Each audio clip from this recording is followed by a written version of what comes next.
आज हम एक ऐसे विषय पर पूरी तरह से पकड़ बनाने वाले हैं जो बोर्ड परीक्षा में हिंदी व्याकरण का सबसे बड़ा हिस्सा है। बिना किसी घुमाव फिराव के सीधा इस विषय में गोता लगाते हैं और समझते हैं कि व्याकरण में 100 में से 100 का वो जादुई आंकड़ा कैसे पार किया जाए। लेकिन व्याकरण की गहराई में जाने से पहले जरा इस बहुत ही गहरे सवाल पर ध्यान दीजिए। सोचिए और खुद से पूछिए, इस दुनिया का सबसे महान शिक्षक आखिर कौन है, जो हमें सबसे बड़ी सीख देता है? बिल्कुल सही वक्त। वक्त दुनिया का सबसे बड़ा गुरु है। जो वक्त की कदर करता है, दुनिया उसकी कदर करती है। आपको पता है, परीक्षा के पाठ्यक्रम का लगभग 60% हिस्सा सिर्फ व्याकरण से आता है। तो अगर बोर्ड परीक्षा में 100 में से 100 अंक लाने का बड़ा सपना है, तो इस वक्त का सही इस्तेमाल करके व्याकरण को मजबूत करना ही सफलता की सबसे बड़ी चाबी है। तो चलिए बिल्कुल बुनियादी बात से शुरू करते हैं। यह है संज्ञा की किताबी परिभाषा। किसी व्यक्ति, वस्तु, स्थान या भाव के नाम को संज्ञा कहते हैं। ये वो लाइन है जो बचपन से ही किताबों में छपी है और हम सब ने पढ़ी है। अब आते हैं अपनी लाइन और आसान मतलब तकनीक पर। इस भारी भरकम परिभाषा का एक बहुत ही सीधा और आसान मतलब है, नाम ही संज्ञा है। दुनिया में जिस भी चीज का कोई नाम है, बस वही संज्ञा है। अब जरा मुस्कुराइए और सोचिए, आपकी खुद की संज्ञा क्या है? आपका जो भी नाम है ना, बस वही आपकी संज्ञा है। इसे और अच्छे से समझने के लिए इन असली उदाहरणों को देखते हैं। राम एक व्यक्ति का नाम है, कलम एक वस्तु का नाम है, कटिहार एक स्थान का नाम है और दोस्ती एक भाव का नाम है। चाहे हम किसी चीज को छू सकें जैसे कलम, या सिर्फ महसूस कर सकें जैसे दोस्ती, अगर उसका कोई नाम है तो वो बस एक संज्ञा है। बात खत्म। और अब सबसे मजेदार बात, इस पूरी दुनिया में जितने भी नाम है ना, उन्हें हम केवल 5 अलग अलग प्रकारों में बांट सकते हैं। चलिए कदम दर कदम देखते हैं कि वे 5 प्रकार आखिर है कौन से। पहला प्रकार है व्यक्तिवाचक संज्ञा, यानी कोई खास नाम। किताबी लाइन कहती है, जिस संज्ञा से किसी खास व्यक्ति, वस्तु या स्थान का बोध हो। इसका आसान मतलब यह है कि ये किसी की बहुत ही विशेष और अलग पहचान बताता है।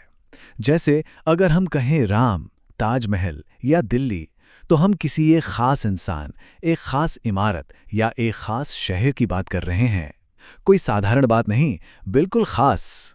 दूसरा प्रकार है जातिवाचक संज्ञा, यानी पूरी जाति का नाम। ये पहले वाले का बिल्कुल उल्टा है। इसकी परिभाषा है, जिस संज्ञा से पूरी जाति या वर्ग का बोध हो। आसान शब्दों में समझें तो ये एक ऐसा सामान्य शब्द है जो पूरे समूह या वर्ग पर लागू होता है। उदाहरण के लिए, अगर कहा जाए नदी या शहर, तो ये स्पष्ट नहीं होता कि कौन सी नदी या कौन सा शहर। ये पूरे नदी वर्ग या शहर वर्ग को दर्शाता है। इन दोनों का अंतर आपके दिमाग में बिल्कुल स्पष्ट होना चाहिए। राम, गंगा और पटना, ये किसी विशेष के खास नाम हैं, इसलिए ये व्यक्तिवाचक हैं। लेकिन वहीं लड़का, नदी और शहर, ये सामान्य नाम हैं जो पूरी जाति को दर्शाते हैं, इसलिए ये जातिवाचक हैं। है ना बिल्कुल आसान? तीसरा प्रकार है भाववाचक संज्ञा। इसमें बात होती है गुण और स्वभाव की। परिभाषा कहती है, जिस संज्ञा से किसी व्यक्ति या वस्तु के गुण, धर्म या स्वभाव का बोध हो। इसका सीधा सा मतलब यह है कि ये वो चीजें हैं जिन्हें हम अपने हाथों से छू नहीं सकते, बस गहराई से महसूस कर सकते हैं या देख सकते हैं। जैसे किसी की ईमानदारी, बुढ़ापा, मिठास या फिर दोस्ती का वो अटूट बंधन, ये सब एहसास हैं।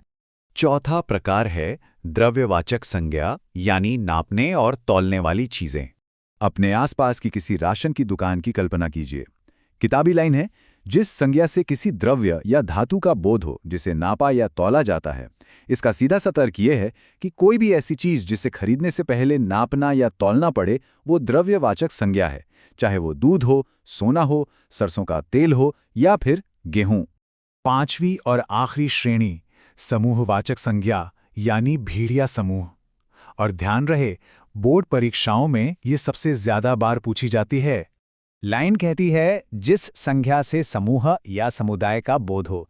इसका सीधा मतलब ये है कि ये शब्द तो एक अकेला होता है, लेकिन ये खुद ब खुद लोगों या चीजों के एक बड़े समूह को दर्शाता है।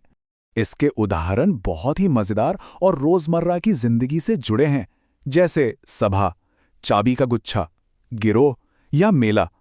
अब गिरोह शब्द को ही ले लीजिए, यह सुनते ही दिमाग में आता है कि इसमें कई सारे सदस्य होंगे, कोई एक इंसान नहीं। इसी तरह मेला भी भीड़ का ही नाम है।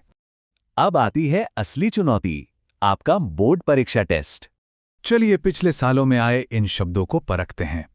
दिवाली किसी खास पर्व का नाम है, इसलिए ये व्यक्तिवाचक है। गिरोह और मंडली दोनों ही एक बड़े समूह को बताते हैं, इसलिए ये समूहवाचक हैं। और कवि कहने से दुनिया के सभी कवियों का बोध होता है, किसी एक खास कवि का नहीं, इसलिए ये जातिवाचक है। क्या ये तर्क आपके दिमाग में बैठा? बिल्कुल बैठना चाहिए।